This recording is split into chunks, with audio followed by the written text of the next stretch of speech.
Boker Tov, Havirim. It's Yom Revi'i, the fourth day. That would be Wednesday in Goy speak, and I am recording now for our fifth Heartfelt Haftarah. So we are still in the book of Genesis, and we are looking at the Torah portion known as Chayei Sarah, the life of Sarah, which ironically describes her death. But for our Haftarah, the selection is from the book of First Samuel, and it is selected to go with the Torah portion because it's the description of the death, another death of another prominent Israelite, and in this case, it is King David.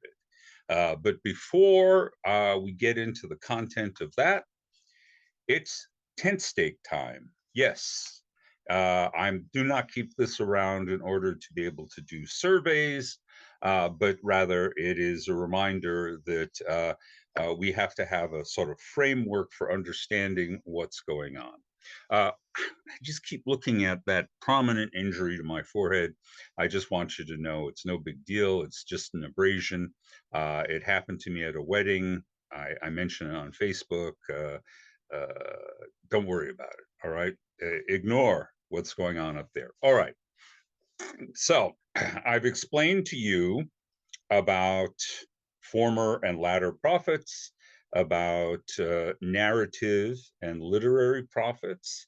And now it's probably time to focus on the fact that things that are listed among the prophets, including the former prophets, are often not really centered on the prophets themselves.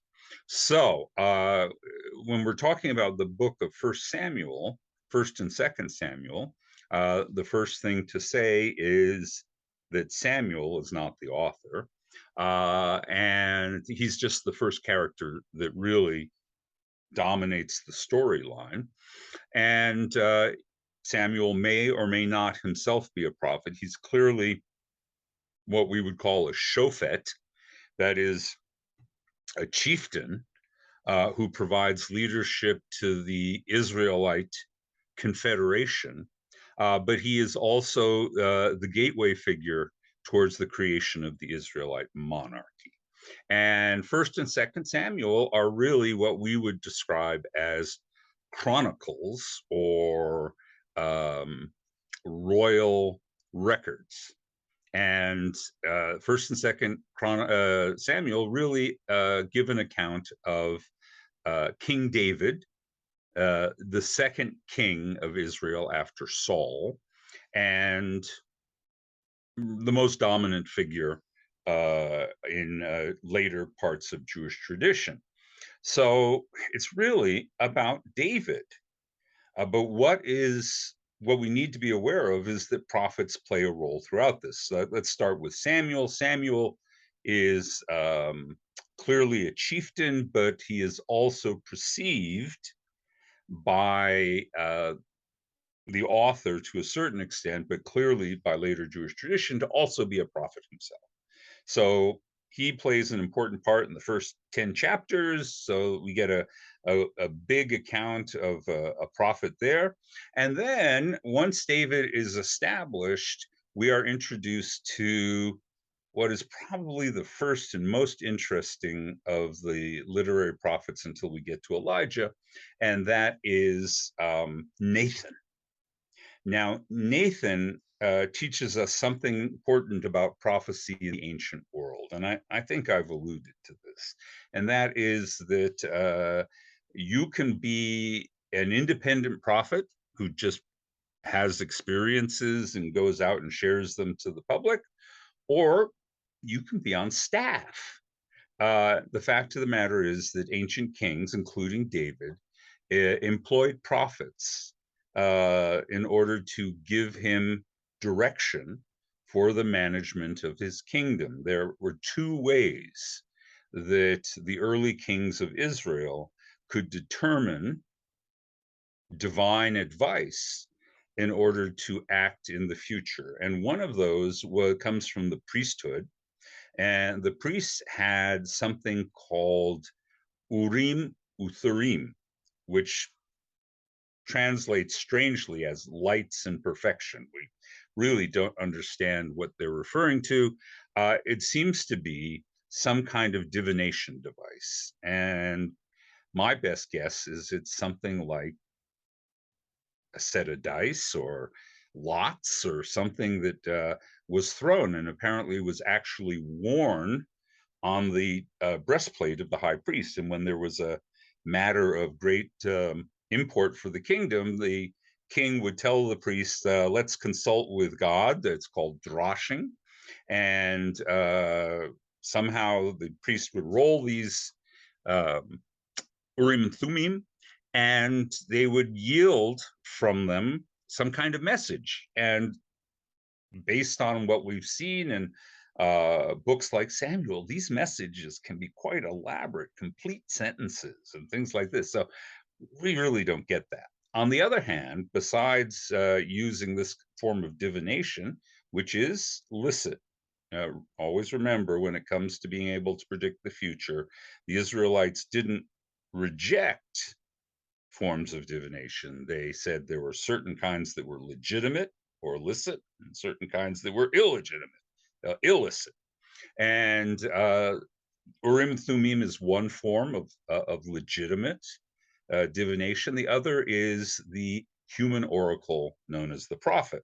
And these prophets basically were kingly advisors, and they would come by their knowledge through mediation with God, and it's not completely clear how, and they would then provide the king with advice. Now, we would look in modern terms on this with a great deal of suspicion, but it was a science in the ancient world to the same degree that being an economist is a science in the modern world. And what president doesn't have economists on his staff? So, in order to anticipate the future, King David specifically would consult with both these priestly divinations and these human oracles. Now, so that brings us to the actual discussion of what's going on. And we're going to be talking about Nathan. Now, Nathan has a number of pivotal and seminal moments in the life of David's reign that are worth talking about. But we start, strangely enough, here at the very end for the obvious reason, since Chayei Sarah, the Torah portion, is talking about the death of Sarah, this one's going to be talking about the death of David. And therefore, we're sort of getting an encounter with Nathan backwards. All right, so amazing passage, absolutely fabulous, because it illustrates the intersection between prophecy and politics. And there's few more vivid and explicit examples than the one that the rabbis selected to go with our Torah portion. So what's going on? David is in rapid decline. He's coming to the end of his life. It starts out with the very piquant and, from a modern perspective, kind of creepy account of how David, as an old man, can't keep warm. And so the advisors gather together and they decide to select a beautiful young girl who will sleep naked with him, not to have sex with him, but just to be a human hot bottle warmer. All right. And so that's bizarre, but that already is tied up to politics, because whoever is a quote unquote concubine of the king presumably will become the concubine of the coming king. So she's a person, an object to fight over in terms of succession. And succession is what's really happening here. It's not quite the Maddox,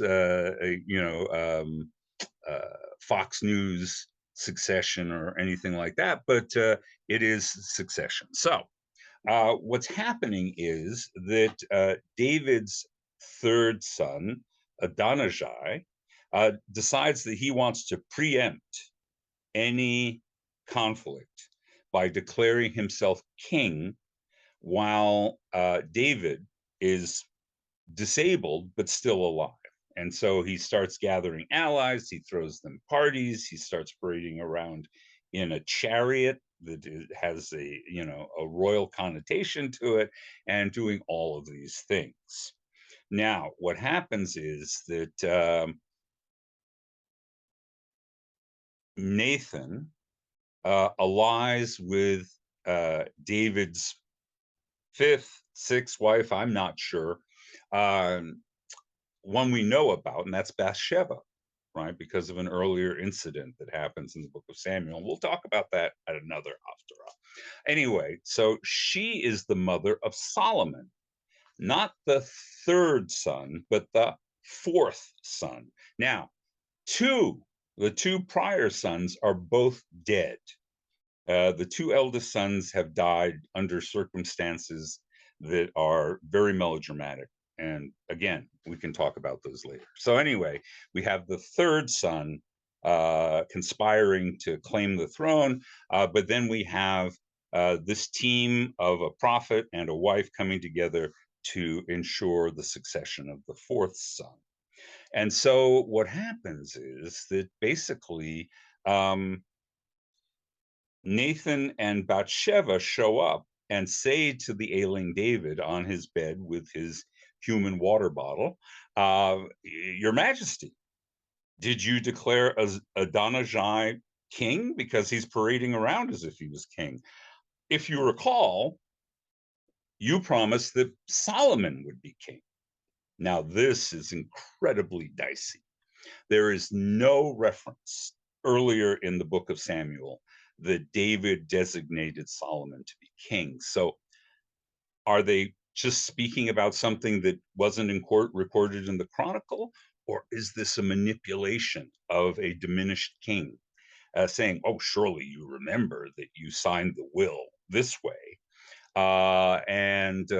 So this is an archly political move, even though we have what is presumably a prophet of God involved in it. And they managed to persuade David that, in fact, Solomon should be king.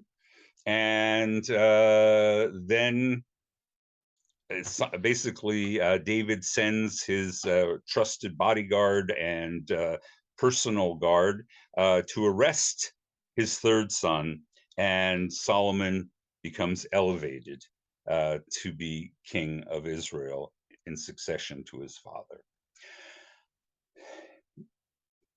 Both David, who is supposedly God's anointed and often speaks in language that suggests piety and devotion and reflection, and Nathan, who actually supposedly speaks for God, are both engaged in nakedly political actions here. And what it actually comes to teach us is that it's really, really hard, both in the ancient world and in the modern world, to separate politics from piety. And we know this in America.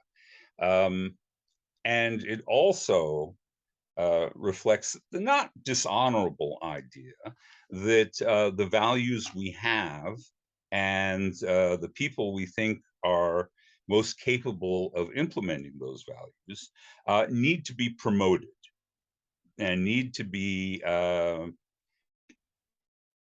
inspired to leadership. So, when we look at someone like Gandhi or someone like Martin Luther King,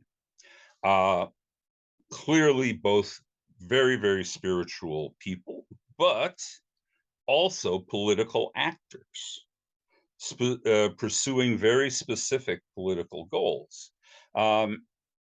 If anything, I think they're taking their inspiration from the Hebrew prophets, who not only offered messages from God, but also tried to assert themselves in the course of events in history and in politics. And nobody exemplifies that more than Nathan, who presumably in his divine wisdom, realizes that Solomon will make a much better king than Adonijah. It's not just a matter of who's in the line for succession, but who is best suited to take up the mantle of monarchy. And Nathan acts on that. And we think, based on what happens in the book of Kings, which tells us about Solomon, that Nathan had pretty good judgment. So this brings us to the conundrum of today, where we have this notion in American culture of the separation of church and state. But we also have this idea that our politics should be infused with our values. And certainly, in a very vivid way, Nathan acts on that. So we have to decide where we draw the line. I can't answer that in this discussion here, but just be aware that politics and piety have always overlapped for good and for ill. And as Solomon will later write, there is nothing new under the sun. Thank you all for listening to this heartfelt haftarah, and I will be talking with you next week.